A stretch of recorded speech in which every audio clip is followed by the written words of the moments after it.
Success success কি এমনি এমনি আসে? না, সাকসেস এমনি এমনি আসে না।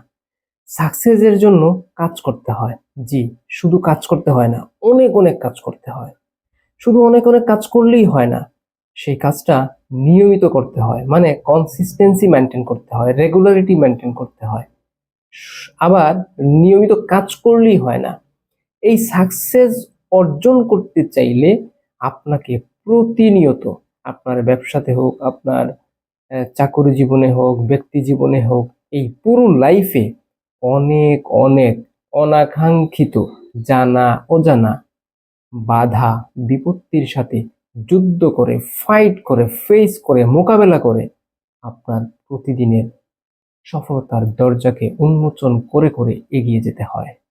দেন টিকে থাকতে হয়, লেগে থাকতে হয়, হাল না ছেড়ে শক্ত মনোবলে হাল ধরে থাকতে হয়। দেন মানুষ সাকসেস হয়।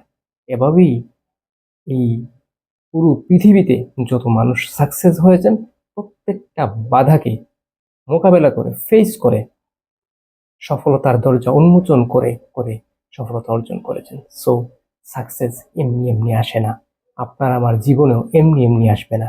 সো যারা সাকসেস হতে চান, তারা প্রস্তুত থাকতে হবে এবং সেই মানসিকতাকে ধারণ লালন করেই, যে আমাকে ফাইট করতে হবে, আমাকে কাজ করতে হবে, অনাকাঙ্ক্ষিত, অপ্রত্যাশিত বাধা বিপত্তির সাথে, প্রতিকূলতার সাথে ফাইট করে সফলতার দরজা উন্মোচন করতে হবে।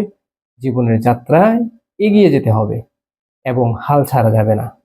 ত্যাগ তিতিক্ষার পরেই, কষ্টের পরেই সফলতার দ্বার উন্মোচন হবে, মানুষ সফল হবে, এটাই স্বাভাবিক। সো আপনিও সফল হবেন যখন আপনি কনফিডেন্ট হবেন, যখন আপনি রেগুলারিটি মেনটেন করে কাজ করবেন, কনসিস্টেন্সি মেনটেন করবেন, কাজে ফোকাস থাকবেন, বাধা বিপত্তির সাথে ফাইট করার মানসিকতা রাখবেন।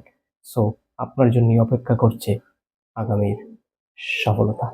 নিশ্চয়ই আপনি সাকসেস হবেন, ইনশাআল্লাহ। ভালো থাকবেন, সুস্থ থাকবেন।